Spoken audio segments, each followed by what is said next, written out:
Welcome to the Beauty of Better podcast, where we help moms thrive in health and faith.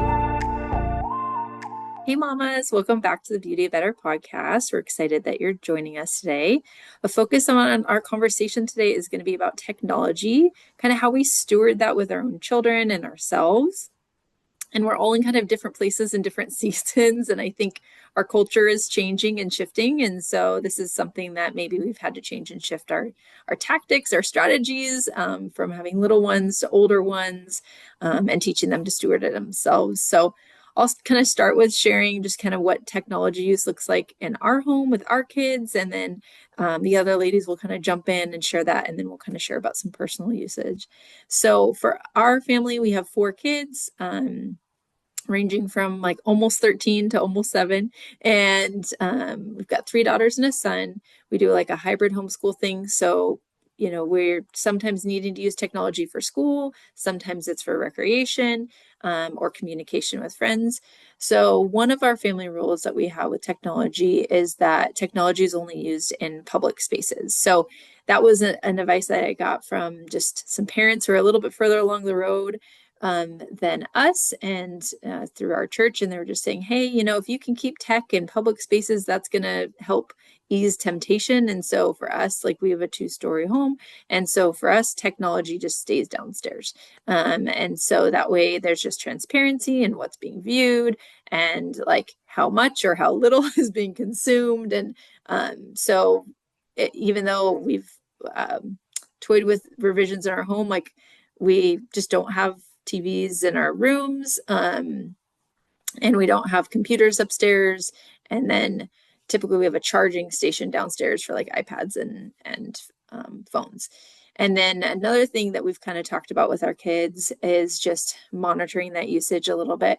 We're not at the stage that any of our kids have phones, so hopefully Danielle can speak on how to manage that, because I haven't quite got there yet. But when it comes to like when to use technology, there's just a few things that we ask of our kids before they like requested to use tech. So we're say, okay, have you, taken care of yourself? So like, whether that's a quiet time, brushing their teeth, getting dressed, eating breakfast, some of like foundational things of caring for themselves.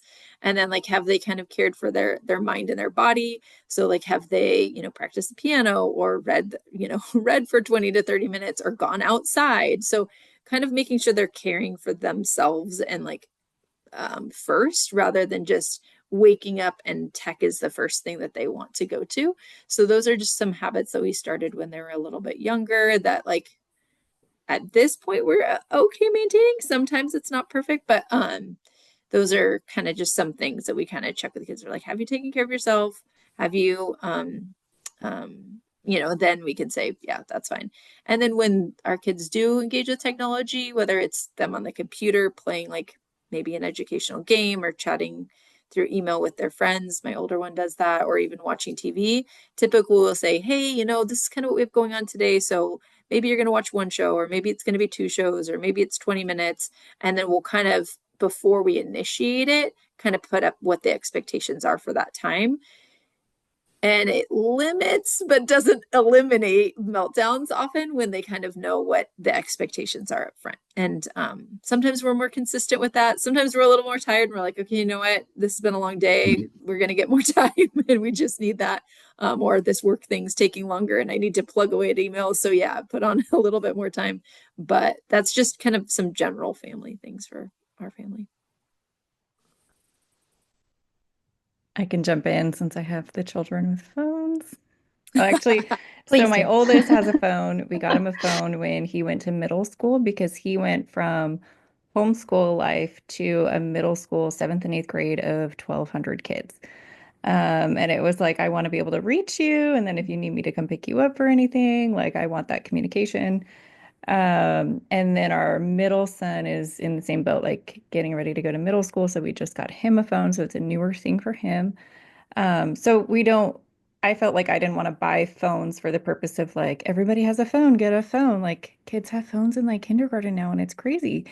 So we just decided that rule, like if they're starting middle school and they're going into like a big environment, like we want to be able to get them, know where they are. Like that was our rule for that. I also feel like you guys, technology is so hard. I would love a Mhm. manual on this, and I feel like it changes like Yeah, every day. And does. it's like there's Yeah. new things to tackle, and like there's AI, like we're having those conversations now. I mean, we even see that with our college students, and just like how do you navigate this in a healthy way? So I feel like we're still learning a lot. And it's actually such a complex issue. So I feel like we Yeah. have it broken down into categories. So we have like the phone category, then we have like the technology for homework category, because like Brandon needs to use his laptop a lot. Lyndon, like our youngest, actually has homework on his computer, which I'm not a fan of. Um, and then we have video games, like old school video games, like you have a controller, and then there's VR video games that we have a separate category for. And then, because that's like more in your eyes, and I Yeah. feel like eye health, like we have different limitations on that. And then we have like TV shows as one category, and then YouTube as a second category, even though it can be viewed on the TV. So I'm not going to get too complex today because it's super You have a complex. chart. Literally. So like the boys have different time limits on different aspects of technology based on what they're being used for. And based just on like we view actually TV shows and traditional TV as a way where it actually challenges our boys to get along, where it's like, okay, you have TV time, but you have to decide on a show together. And you have to watch something together. So it actually helps them like negotiate and say, like, these are my top three. What are your top three? And like, which one can we agree on? And so I feel like there's more wiggle room with that one for me because I feel like it forces them to get along. But we do have those basic checks at the beginning of the day, like Christiana said, with like, you can't use any form of technology until like you brush your teeth, you have your breakfast, you're dressed, like take care of yourself for the day. Um, and then we actually, I don't know the name of it, but whatever we use for our internet, my husband like changed it so that there's like more control over the devices so that we have more visibility with that. And I think just as a family rule, like we have passwords to everything. So whatever our boys are looking at or are into, like we have access to that at all times and they know that. And I think more than the limitations, it's just having those conversations around like, how do we value people and what do we look at and what do we not look at? And how do you tell us when like something has come up on your computer if it has? And so I think it's more about communication rather than limitations Yeah. and just creating that safe space for them to talk about it and like even talk about like, oh, my friends are doing this, this, and this. And I feel like our boys have been able to talk about that with us because we've created that space for them. Mhm. And Christiana, I was just going to say my original plan, parenting, was like no computers in rooms, like shared space. And then I got a son who was like an engineer who had homework all the time and has like these crazy hard calculus courses and like he needs quiet time to do all of that. So it's like if he did his homework downstairs, like he would never get anything done because our other two are so loud. So he does have a computer in his room. The other computers are all like in common spaces. But I also feel like it depends on personality types completely. So like he's come to me and he's like, Mom, I realized that I hope he's okay with me sharing this. He's like, Mom, I realized like I really like this game on my phone, but I don't want to waste my time because I want to be productive with my time. So I actually put a time limit on my phone so that I can only open apps this many times per day or something. And I was like, wow, you're already setting your own limitations. Like we didn't even have to tell you to do that, but that's his personality type. So I think it varies where like my other kids, as they get older, I feel like they're going to need those limitations like put in place for them. But I think the key to all of it is just open communication, like about anything, and just having open passwords where it's like Yeah. you have the freedom to just like see what they're seeing and see what they're doing at any point in time. And just knowing that that's an open conversation. Yeah. I can echo that, Danielle. Just, yeah, we've always made things a conversation about what we watch and what we don't watch. And you don't rely on what everyone else is watching to give you the okay. It's like, no, we decide as a family what's a Henderson thing, what's not. And, I think when you have that conversation, instead of it just being like a straight, like, no, like then kids start to understand the heart behind that no. And so, my older daughter, she's my firstborn. She sounds like your firstborn, Danielle, and she's very much a rule follower. And she'll be like, like is this allowed? Or she'll be the first one to check, and I'm really thankful. Thank you, Lord, for firstborns, like rule followers, because she'll like come to me, she's like, Evie, put this show on, is it allowed, is it okay? I'm like, honey, thank you for checking. Like, because my other one, Evelyn, is less inclined that way, and I love her, but she's got that little cheekiness to her. But so anyway, they learn to have those internal boundaries, like when they hear your heart behind it. And also, like, it was maybe a couple of years ago, a friend gave me this good book just in regards to technology. We're having to deal with things as parents, we're having to have conversations with our kids earlier, on things like pornography, things like that. So there was this book that she gave me, and they have one for each age and stage. It's called Good Pictures, Bad Pictures. So this one was designed for like kind of toddlers to like early elementary.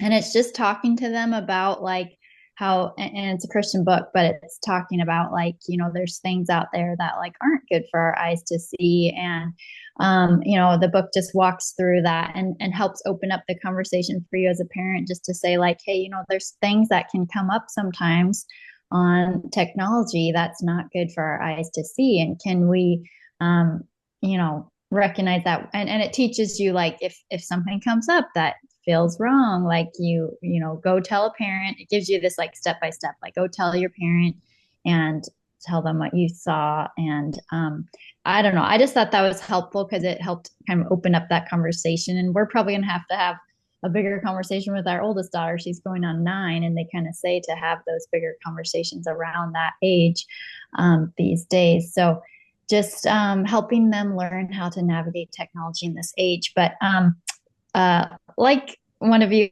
had said, it's always kind of changing a little bit with managing the technology with kiddos.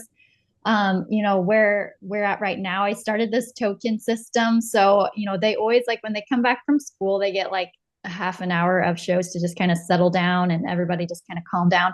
But if they want like bonus time, like on the iPad, or thankfully they don't have any homework on their on technology. They just have paper homework, which I'm thankful for that.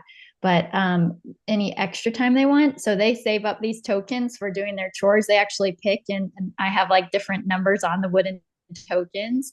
And so at the end of the day, if they've gotten all their chores done, they pick a token, and they can either save these up for like buying something that they want, or they can use the token. So like if it says a 5 on it, that's like 5 minutes. They can save those up and use that towards bonus technology time. And it's actually worked out so good because they're more motivated to get a new toy at the store than technology time, at least at their age. And so I'm like, this is excellent. But it's funny though, because my second born daughter, she bought herself, she wanted, it's a toy phone. So it's not a real phone, can't call anyone, but it looks exactly like an iPhone and it has this unicorn case on it. But it like, she had been saving up for like weeks and weeks because she was like, I want this. And my older sister was like freaking out, or not sister, my older daughter was like, she was like, no, she's going to get addicted. Mom, you can't do this. You can't do this. And she's just like hounding me, like, how could you do this, mother? But anyway, so Evelyn saved up, and my husband and I just decided, you know what, we'll let her have this, and this will be her reward. When she gets her homework done, she can have a reward of playing, and she plays games on it. And to be honest, she's only been playing stories. It read aloud stories, and she plays that for her younger brothers. And so I'm like, okay, so far this is okay. But it's helping our kids. Ultimately, we do want them to learn to find boundaries with that and to understand the heart behind why we limit ourselves with these things, and we want that to carry them into adulthood. So, yeah. And and at the minute though, we have a show first thing in the morning because our foster son is the first one up, and he was having a really hard time in the mornings, and I was trying all the things. And so honestly, like right now we're in a little bit of a rut with the first thing having a show on in the morning, but realizing that, what, that'll change over time as he settles, as he learns to, control himself a little bit better in the morning. But right now, my kids are loving life. They're like, "Woo, we got a show in the morning before school." But you just kind of have to give yourself grace to just ebb and flow, whatever your situation is like, whatever your season is in. Maybe it's a really hard season, and sometimes you need a little bit more extra technology at times, and don't feel guilt over that. But then realizing that you can pull it back, and make adjustments here and there, so yeah, just want to I encourage let my mamas boys out do there. that too, Kathleen. Like my two younger ones will watch a show together, Yeah. like as they're eating breakfast. Just Yeah. because, like, if they don't, they're gonna start, like, especially one of Fighting. them is gonna start a project and he's gonna like start creating and inventing, and then he's not gonna want to go out the door for school. Okay. And it's like, no, we can't go down that road, but like you can calmly watch a show and eat your breakfast and like chill until we have to like leave. So yeah, it's Yes. different seasons. Yes. But Yes. when you were talking, it just reminded me, I feel like all of this ties back to our episode on family values. And like really those are our parameters, right? Like those are what we use to like see the heart behind our decisions and like really move together as a family. And I feel like that's what all of our topics really tie back to, really. Yeah. Even technology of just like what are our family values and why do we value these and how does that set boundaries on what we do with technology? Yeah, I think technology is a tool, right? So it's something that can be used for a purpose. And if you're listening to this and you're thinking, wow, these are really great ideas, but gosh, I don't like do any of these right now. That's okay. You don't have to do it exactly like any one of us does it, but hopefully this can just encourage you that it can be done different ways and it can, like everyone was just saying, it can look different. And as you learn and grow, like your kids will learn and grow and like your own, I think sometimes we can look at our kids and say, oh my gosh, look how much they've grown. But like you've also grown as a mom in that. So just acknowledging that and celebrating that. I'll just speak a little bit to technology with like really little kids. I feel like I got some great ideas from listening to you guys. So thank you. We don't really have near as many options as the older kids do at this point, with our kids being 4, 2, and 5 months old. But um, basically, the main thing I think that we utilize right now is like a show on the TV. And sometimes, I don't know why little kids love to watch videos of themselves on the phone, but they do. So typically with shows, I mean, even with our 4-year-old, we have these conversations about, well, like, let's pick a show that can help teach us something. So I'll typically give them a choice between two or three, and then they have to agree together. And if they don't agree, then they have to at least compromise, like, okay, we'll watch this one this time because that's what my older son wants. And then, we'll watch what the middle one wants next time. So I can't remember who said that they also do that, but one I of you. did that. Yeah. Okay, yeah, you said that, but I feel like it is we're gonna work as a team. We try to get the boys to work together as a team a lot, and so they can also do that with technology. It can be this like teamwork that they figure out what they like together, and so we just try to limit the time amount and really utilize it when it's really necessary right now, because a lot of the times they really enjoy playing together or going outside, and they have so much energy. So we try to like either give them jobs to do together, or we like just go physically move together. Or it might be one of those two things. And then technology is oftentimes used when either everybody's exhausted and just needs a little chill moment, or um,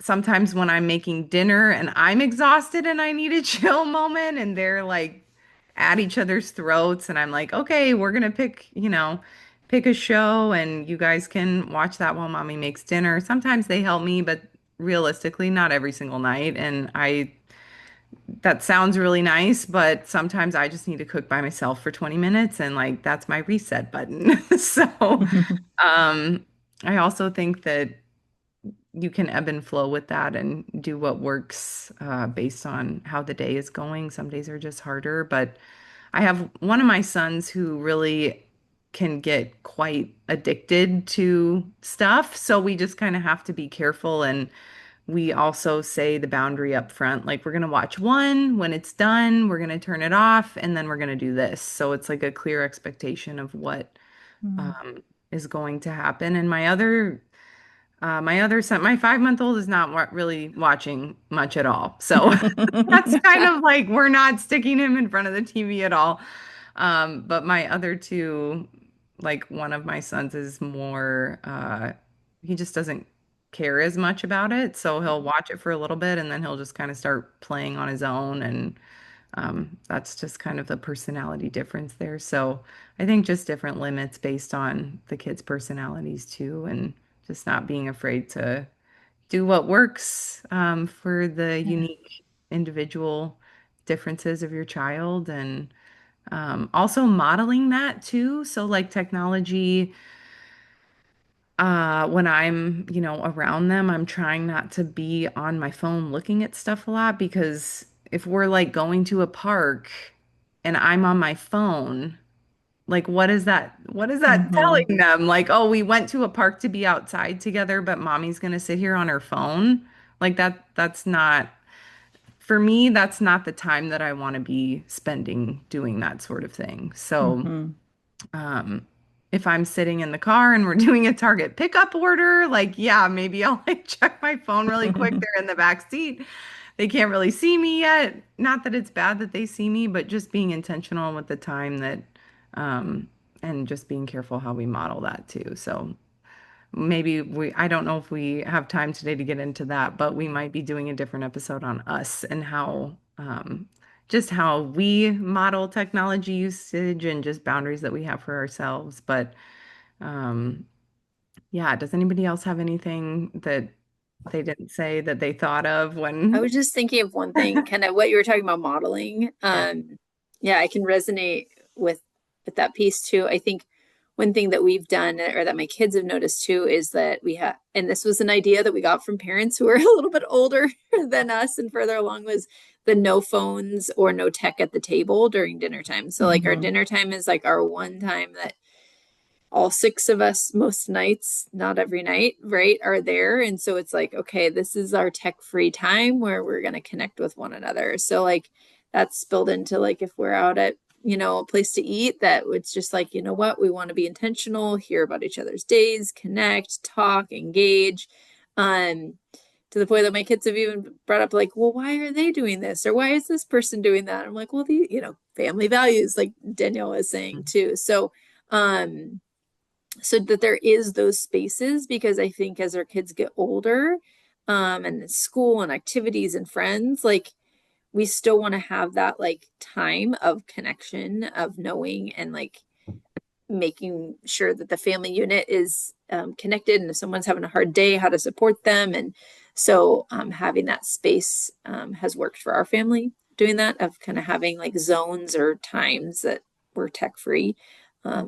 But I was encouraged, Danielle, I've noticed my oldest's workload has increased so much with being in junior high. And I'm like, okay, we need to find new ways to adjust our technology use. So Yeah.